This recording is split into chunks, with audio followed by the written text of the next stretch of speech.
Good morning and welcome back to Questioning Sense with me, Matt. Been a while. Guess what this one's about? Yeah. Well, it was inevitable. If anything that was going to bring me out of semi-retirement, it would be a new Orto Parisi. And here it is. I'm incredibly happy to talk to you about this magnificent perfume. Now, if you follow us on Instagram, you'll know that I've been on holiday. I've been across Asia, I've been to Thailand, and I've been to Vietnam. And I was very lucky in the fact that I could take Risvelium with me. Now, the plan was to try and do a video in the jungle to describe this, and that just didn't work out. It was almost almost impossible to film. We tried it, but it was just too chaotic, too much noise and that sort of stuff. But what it also has given me is an opportunity to really explore the perfume, so we can actually talk about it in a lot more detail than we would have been able to, if I'd only just got it. Now, the fragrance literally arrived, I think, a day and a half before I went to the airport with my family. So it was a really good opportunity for me to explore the perfume, to find out about it, and just to wear it in lots of different temperatures. Because now I'm back in the UK, and today it's cold and grey and a bit grubby looking out there. Whereas in sort of Thailand and in Vietnam, it was hot, it was humid, it was balmy. There was wind, there was days of just stillness. So I think I've managed to wear it in just about every environment you can think of, apart from obviously ultra cold. It's magnificent. It is such a wonderful perfume. There's been so many things said about it already because it was such a highly anticipated release. And it is absolutely brilliant. But what we're going to do is just talk about it and what I would like to do, this isn't a sort of a standard kind of formal review. I just want to talk about my experiences with the perfume, try and explain as best I can how it smells, and my thoughts on it. Obviously, I absolutely love it. So, no spoilers there. Is it going to be a biased review? Of course it is. I bloody love Gualtieri. I was invited to the ceremony in Milan where Alessandro did this massive and amazing sort of ceremony, really, about the birth of Risvelium. I couldn't make it. I was absolutely mortified. My fear of missing out nearly killed me.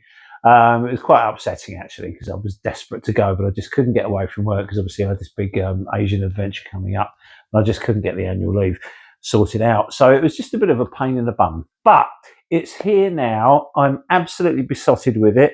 The cap is just about as good as a cap gets. It's stunning. I think there are 8 different versions of the eye. So should you buy a Risvelium, which I think you probably will if you're watching this video, who knows which eye you're going to get. But yeah, the bottle, I mean, look at the dent I've put in that already. It's ridiculous. I cannot stop wearing it. I'm wearing it today. If you looked at my Instagram post this morning, you will see that I've, wearing this one today. And obviously I want to do the video, so I've had it on all morning. And I'm going to spray a little bit more for the video. I've got to slow down though, because I'm going to finish this bottle quicker than I would like, and I'm going to need to buy another one. But this is pretty bloody amazing. There's been lots of talk about what other Gualtieri perfumes it smells like, so we'll have a little look at that, how it performs, what it smells like, when you can wear it, who is going to enjoy this the most, is it masculine, feminine, all that kind of stuff. All these questions will be answered shortly. Okay, at this point in a video, we would normally talk about the notes. Now, obviously, if you've seen all my other Gualtieri fragrance reviews or videos, there are no notes. So I'm not going to be able to give you an exact note breakdown because they're not published. And that's what Alessandro likes. He wants you to have your adventure with the perfume. He wants you to discover it in your way. And everybody that I know that smelt it is kind of picking out different parts and parcels and different bits and bobs of the perfume, because it is, as always with Gualtieri, a really clever, interesting, and despite what I've been reading, unique perfume. There are undoubtedly going to be some similarities with other fragrances, but trust me, this is its own perfume. It's not like any of the others. So be careful what you're reading. This isn't another Bergamusk. This isn't another this. This isn't another that. It's very much its own perfume. I will spray a little bit now, which is always a treat. And the first thing that you'll notice when you spray Risvelium is this amazing grapefruit. But don't think, the likes of Bulgari's Tiger and stuff like that, where, grapefruit's become quite a trendy, popular summery smell. This is nothing like that. It's instantly identifiable as grapefruit, but it's not just this wishy-washy sweet freshness. This is the whole grapefruit. This is the pulp, the pith, the pips, the skin, the flesh, all crushed. Just to release all the aromas that you can associate with the fruit. It's fabulous. It's sharp. It's zingy. It's refreshing. It's not sweet, but sweetness does arrive. Beneath the grapefruit, which is dramatic, one of the massive pros of Risvelium is it doesn't lose, it doesn't disappear, it doesn't go away. It mutates, it changes. The nuances that you're smelling from the grapefruit do change as the perfume evolves, but it never goes away. So you've got this greenness that runs all the way through the perfume. It's quite astounding. But it's so fresh and zippy and moorish. You just want to bathe in it. The opening is phenomenal. And then you'll pick up some sweetness that creeps in underneath it, which I think is probably pineapple. I think someone said there's blackcurrant in there as well. I don't know. But you'll get a sweetness that comes into the sharp bitterness of the grapefruit to make this all-round wonderful fruitiness. And my God, it's so lovely. And when I was in the jungle, it was 35 most days. I could not stop wearing this. It was just belting out. It's a typical Gaultieri perfume in the fact that it seems to react well with your body heat. So the hotter you get, the louder the fragrance gets. It's just so impressive. I mean, I was jumping in and out of the pool all day, and the pool didn't make a dot of difference to the perfume. It just carried on belting out. So yeah, in the heat, it was insane. But this freshness doesn't go, all right? So you've got this green hue that runs all the way through the fragrance. What happens is, as I say, the sweetness starts to come into it and it kind of moderates itself out. So it's not as sharp after an hour than it was, when it hit your skin. But don't worry, the grapefruit doesn't fade. Then what happens is the perfume starts to smell really textured, which is why it reminds me a little of Aquarium.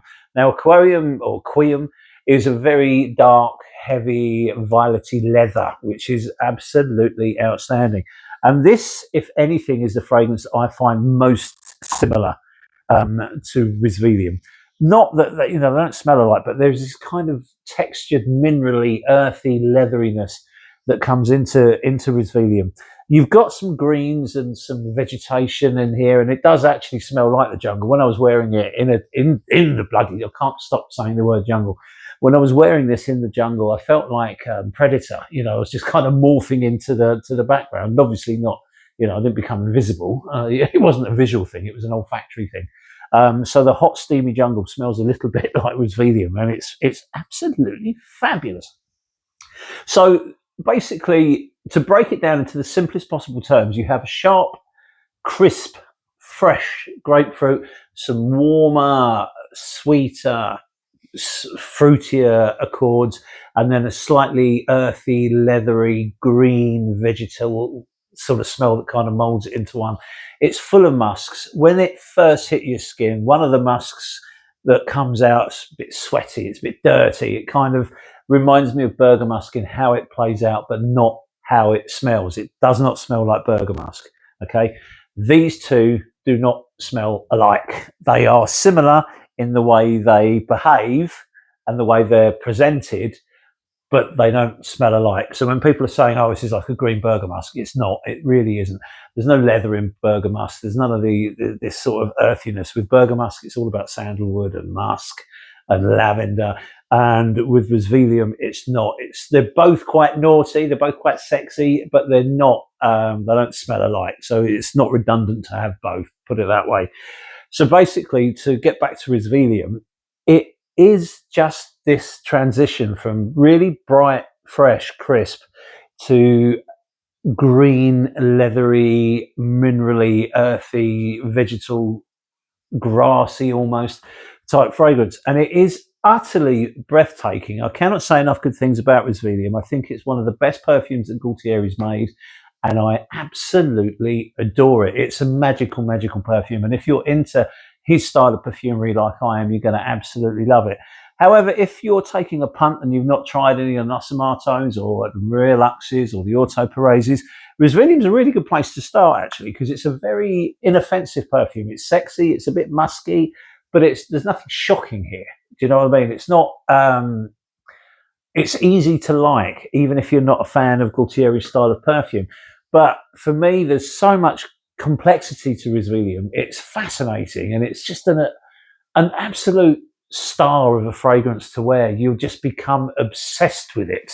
So the inevitable question is, does it smell like any of the others? Now, we did say earlier that it doesn't smell like bergamusk. I really don't think it does smell like bergamusk at all, but it behaves very much like bergamusk. You know, the sort of the thick, the opening fanfare is about the bergamot with this and the grapefruit with this. So in that respect, they're similar. They don't smell alike. Then this goes off in a sexy, musky, sandalwoody, lavendery way. This goes off in an opposite direction, not towards woods, but more towards leather and towards earth. So you've got everything here. There's almost a kind of an aquatic hint to Risvelium that sort of just drifts in and out. And lots of the components within Risvelium drift in and out. You'll pick up on things and then later on it will come back. So in terms of what does it smell like, does it smell like any of the others? There are, for me personally, hints of queum in there, which also therefore means that you're going to get a little bit of an attachment to nudiflorum there, because these two are not that dissimilar. They're not alike side by side, but they kind of do a similar thing. They're both, well, this is a kind of a floral leather and this is just a leather. But I can see why people would think that these two smell alike. I don't think they smell that much alike at all. But if you can find queum in Risvelium, you may find nudiflorum in there as well. But if you were to wear this on one hand and this on the other hand, you would not associate them at all. All right, they don't smell alike. This is just a stunning fragrance. Now, in terms, whenever I talk about a Gualtieri perfume, there's always someone saying, "Is it beast mode?" You know, everyone's obsessed with that kind of potency. Yes, and yes. This is as strong as any of them. This is as strong as Toroni. This is as strong as Seminalis. This is as strong. I haven't brought Megamara down. It's as strong as Megamara. Do you know what I mean? It's especially in the heat. It's impossible to gauge just how strong it is. But let me tell you this. The day it arrived, I hurriedly and excitedly showered and put it on, grabbed my son, and we went to meet my wife in our local restaurant. And she's walked in from work. I've jumped up. She's come over to the table. I've kissed her. And then the first thing I said was, "I'm wearing the new Orto Parisi." And she said, "I know." I could smell it as I walked in the restaurant. And it was just a great day. It wasn't particularly hot. So this is an absolute beast. It's bonkers in terms of its strength. And it, again, in heat, it explodes everywhere. It radiates. The sillage is off the hook. The projection is insane. You know, if you live in a hot climate, you'll wear this every day, guaranteed. It's signature scent worthy, without a doubt. I think, you know, you're going to be like me. You're going to fall in love with it. In terms of how the fragrance is put together, it reminds me quite a bit of Fantomas, not in terms of smell. Smells nothing like Fantomas, whereas Fantomas has this kind of magical airiness that pops up and diffs in and drifts out. So does this bad boy. I think Risvelium is more of a projector. It belts out constantly, whereas Fantomas is a bit more mysterious. It kind of, this one's all about sillage, but this one appears to have that kind of insane sillage too, which brings me back to Bergamusk. You know, I've already done the comparison, but they behave very similarly. If you've ever worn Bergamusk on a hot day or in a hot climate, you'll know exactly how it is. It's massive.